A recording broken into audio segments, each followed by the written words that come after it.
Serial Swatter sentences 60 months in federal custody in connection with death of Tennessee man.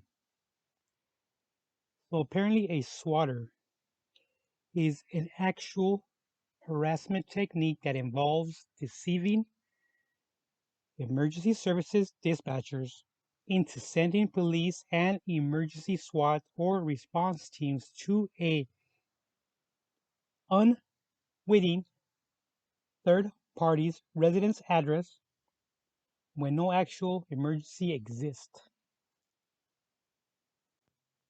The reason this individual and his co-conspirators did this to extort their targets into giving up control of their social media identifiers or handles so that they can sell it to others. For example, you know, the group also sent harassing text messages and ordered unpaid food to be delivered to target's home.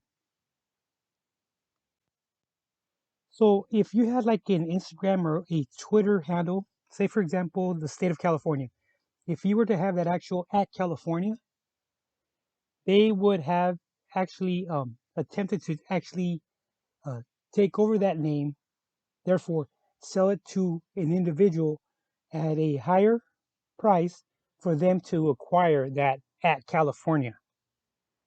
That's what they were actually extorting actual uh, people's handle names and reselling it to willing companies or willing parties, And this particular time, this actual uh, individual and his co-defendants actually sent a SWAT team this past April 2020 to a residence house in Tennessee. And upon showing up to the actual to the home, uh, they called the actual SWAT out in the actual rules that the man had called into emergency services and stated that he got gunned down a female, um, shot her in the head, and that she was dead. So now first responders, along with actual law enforcement and SWAT, actually arrived at the actual home, and before actually discovering that it was a hoax, went through their whole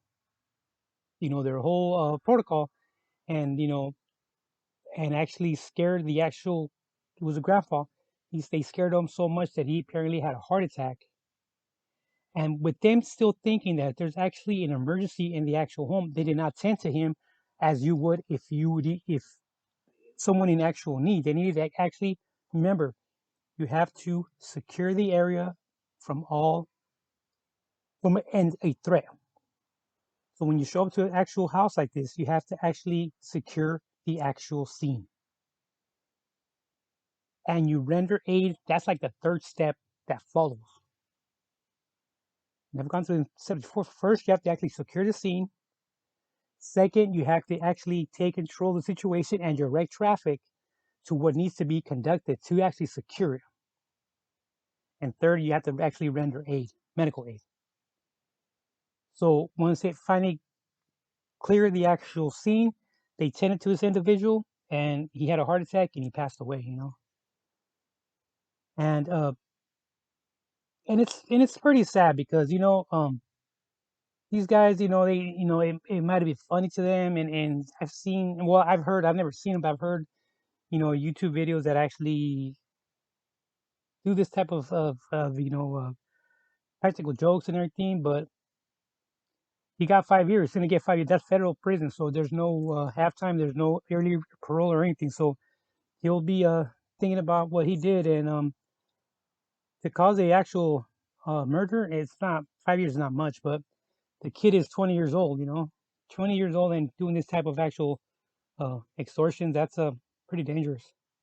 And there was another victim that was also, but this one was out of Oregon, and she was tormented when emergency services were sent out to her Ohio residence of her parents, and she received an anonymous text message on her phone that read, "Did your parents enjoy the fire trucks? And I plan to kill your parents next if you do not hand the username on your Instagram over to me." So that right there in itself is that, now that's not cool, man. Just to think about what this actual daughter felt, you know what I mean? She resided in Oregon and her parents resided in Ohio. I put myself in her situation. If they were to do that to me, whoa, I'm glad I would not know who was actually doing it on the other end, because that would be a lot of trouble. You just don't do that, you know. Now you don't do that to family, you know, and for them to actually not even think about what they're actually, how much pain they're actually causing other individuals. Now that I think about it, they should have got way more time. And I hope his co-defendants get the same amount of time, because you know, I can only imagine being out of state and having something to do that to one of your loved ones and you can have no control over it. Yeah, you can get law enforcement involved, but how much are they actually going to be able to do? You know what I mean?